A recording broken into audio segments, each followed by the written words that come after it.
All right, welcome back to F-Body Garage. In this video, we're gonna be continuing the build series on Ryan's 01 Trans Am. Ryan is a subscriber that happens to live in the area. If you saw the first episode in the build series, we surprised him with a big build. All right, so what we could do then, You're saying you'll pull the engine? Or you would? yeah, we'll pull it apart and do it. Really?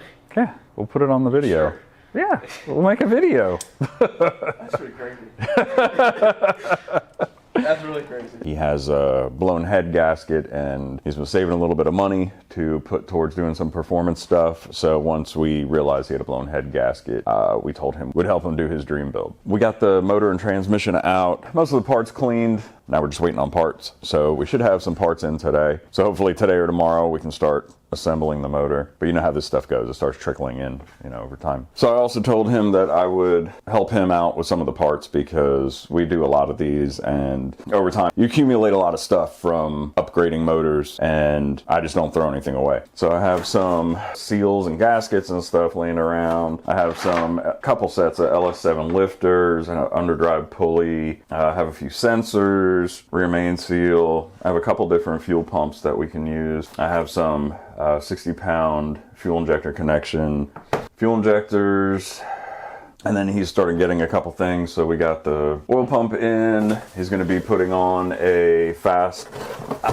where's this thing? He's going to be putting on a fast 92 throttle body on the intake. We were able to locate a couple different options for cylinder heads. He found a set of 243s that he was able to get for a couple $100. We sent those to the machine shop. They're looking them over, going to resurface them. And then when the cam kit gets here, then we'll go over those specs and everything as well. But yeah, let's get into it.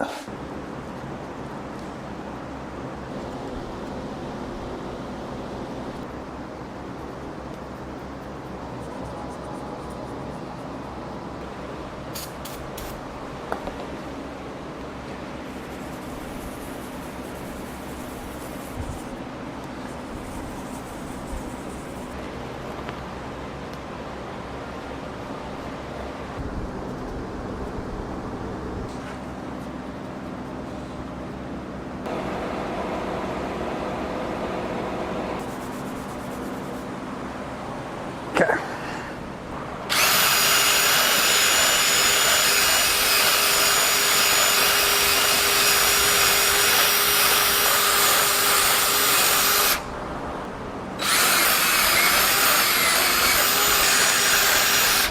Now there are varying opinions about doing this. A lot of people use chasers, which is kind of like a tap and die thing, but it doesn't take off as much meat, but it still does take off meat. And so I don't like that personally, just because if you're using like head studs, it's fine. It doesn't matter as much because there's really not as much pressure. You're not using torque to yield bolt. But when you're using torque to yield bolt, the threads become way more important in the hole than they do on the actual bolt itself. So we just want as much meat in there as possible. Get these wire brushes in an assortment on Amazon.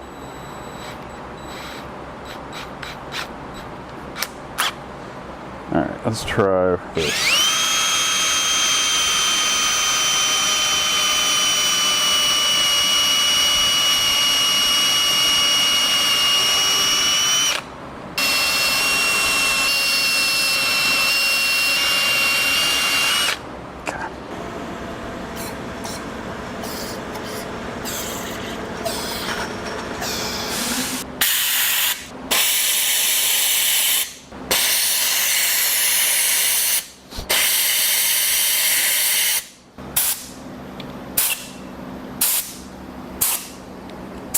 All right, cool.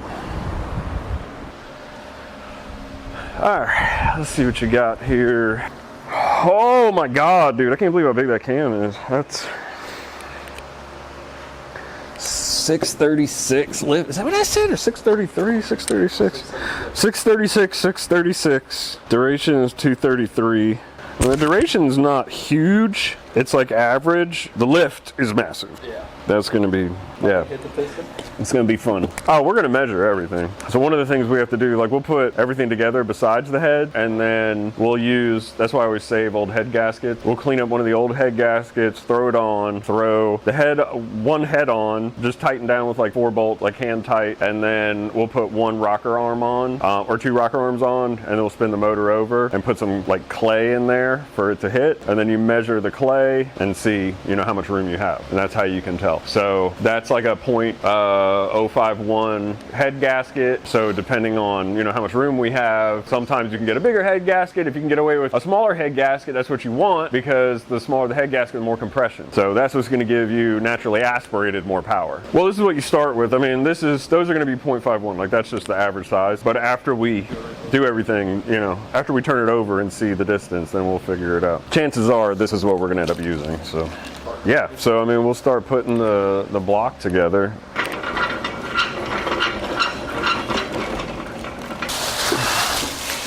Let's do the barbell first. All right, so first thing we gotta do is drill a hole in it.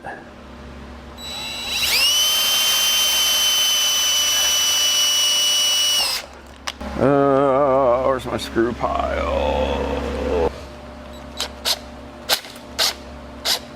Okay. Okay. All right, there's still a little bit of oil in there, so I'll just stick this in like this. Okay. All right, that guy's in. All right, let me see that thing. Go ahead and get this started. So I like to slide the cover over the back of the crank loose, so that you're not like pushing too hard on like one side. And then when it's comfortable, then you get all these hand tight, and then you get out a straight edge and you lay it here and there and make sure that you're perfectly level, and then tighten it down. So yeah, this needs to come up slightly.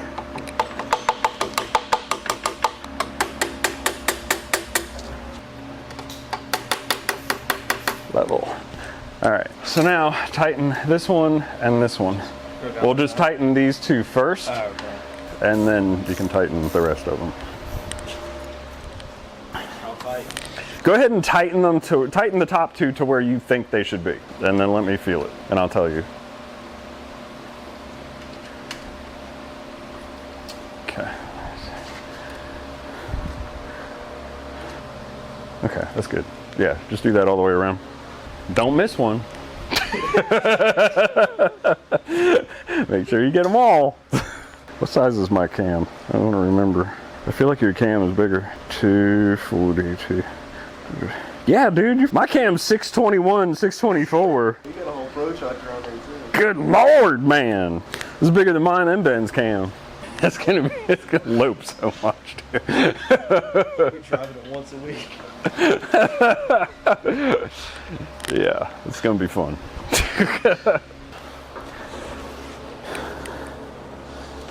But as long as you spin it when you put it in, you don't have to do that whole thing you see everybody doing where they have like rods sticking out of here, and you literally, as you're turning it, it goes in. Cool. The next part is just getting a like paper towel or rag or something, spray some brake cleaner on it, and just wipe off the surface of this right here. Okay, and then we're gonna put the cam plate on. How badly did you cut yourself? How badly did I cut myself? Yeah, have you cut yourself like ever? Oh yeah, I've cut the shit out of myself multiple times. The worst that I've ever cut myself is with head gaskets. Well, really? As far as like an engine part, I mean, I've myself up pretty good over the years. I like almost cut my finger off. I thought my finger was off. I was putting on a window regulator on that back when I first bought it, like in 2010. And there's grommets like on either side of the glass on the bracket that holds it up. And whenever I took the regulator off, put it back on, one of the grommets must have fallen out. And so when I tightened it, it shattered the glass, and my hand was in there like this.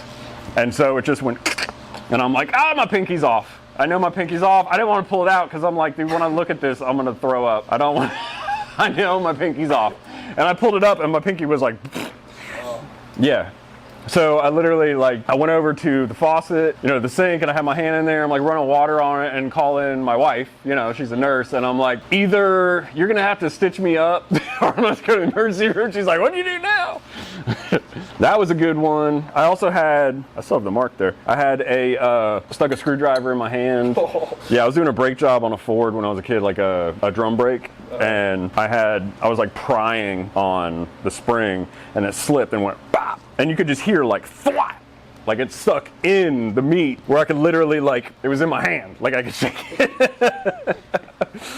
Yeah, go ahead and tighten that. Tighten that the same as you tighten the other ones. Then when I had my 87 Trans Am, I was taking the transmission out and I was doing it on the ground. So I had to, and I didn't have air. I was doing it in my parents' house. And so I bought this like giant snap-on breaker bar to break the bolts loose. And I had just bought it that day for this purpose. Why snap-on? Because it's the best. It used to be anyway. Now everything's from China, so it doesn't matter anymore.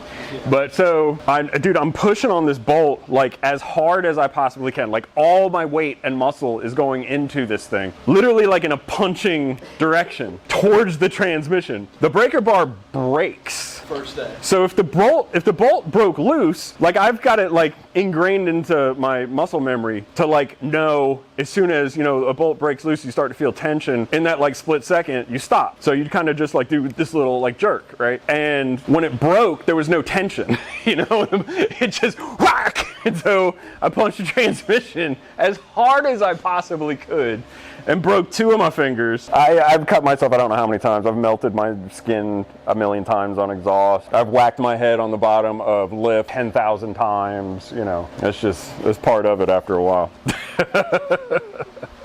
Make sure that, yeah, this is why whenever I take this stuff off, I always leave it like lined up. So you see the dot there? Yeah, dot, dot. Dot, dot. So then what you do is put this thing on in a way that that lines up. So you just go like one at a time. So there we go, that's lined up. Now we're gonna spin the cam behind there to match it, which is easier said than done when you have a brand new timing chain. Yeah. That's not the right chain, dude. Not the right chain.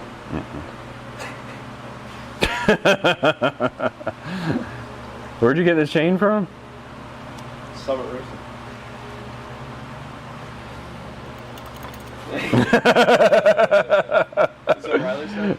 Probably, yeah. I mean, I have a new one. I just, I think I fucking threw it away though. Okay. Yeah, it's definitely better than the other one. See that? So there's a couple ways to do this. The old school way was, no, you put it on, you push it on, and then get everything like just hand tight to where you can still move it a tiny bit.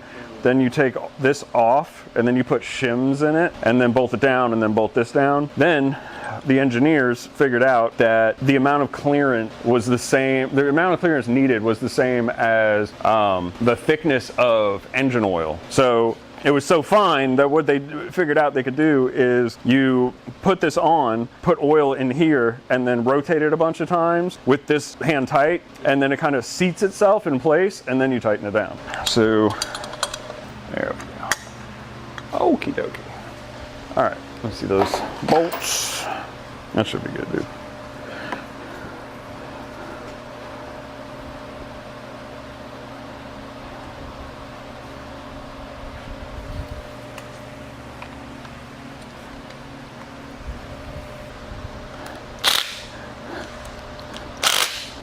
There we go.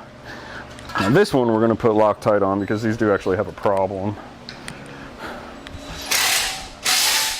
Yeah, you can hammer it in there. So there's a technical service bulletin on this of these like backing out and losing oil pressure. They make these, it's like an update kit that you can put on there, but as long as you put Loctite on there, you don't need it. This is all we used to do the dealer. Like and this one we got to do by hand because this one you can strip.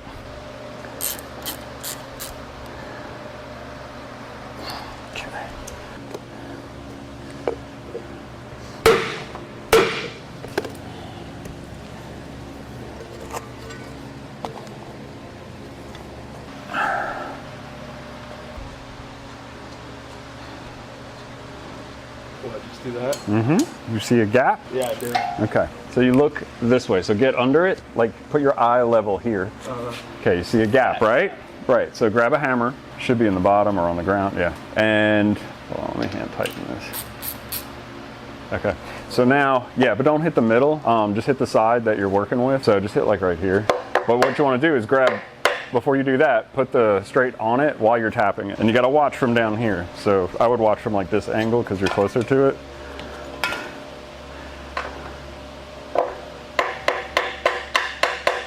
So what I do is push it, hit it with the hammer until this side is slightly higher than this. It is slightly higher than Okay, good. So now what you're going to do is you're going to use the straight to tap it down even. So now it's perfect. So then what you do is I just tighten this one down a tiny bit. So that's, you don't lose that. Let me make sure this is right. Yeah, okay. And then you do the same thing over here. Now when you do this, watch out for the gasket, because if you get it on top of the gasket, then it's gonna give you an incorrect spot. Yeah. So put it on the inside here, away from the gasket when you do it. So put it there and then tap it up.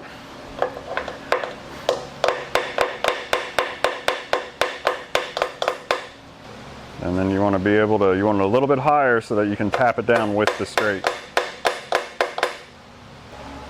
Is it good? You think? It's super close. Perfect. Okay. It'll feel like they're going in, and then all of a sudden, they're not. So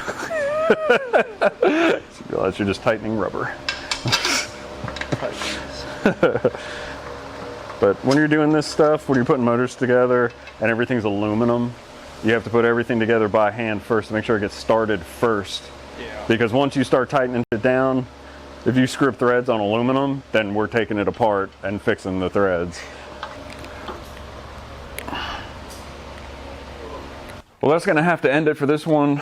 We're still waiting on the heads to come back. We sent them to the machine shop, and unfortunately there was some stuff that we didn't see. Just little stuff. I mean, one of the intake runners is a little, it looks like a piston must have come apart from whatever motor the heads came off of. There was a little bit of shrapnel in the combustion chambers. So there's some stuff that has to be repaired, I think he said, in one of the intake ports. Not a big deal, just gonna take a little bit longer, so we won't have those till next week, so we can't build them until next week. So hopefully we get them early enough next week that we can just do the whole episode about taking those apart, porting and polishing them, putting them back together, putting them on the engine. So we'll see what happens, but that's all we could get done this week. So we'll see you on the next one.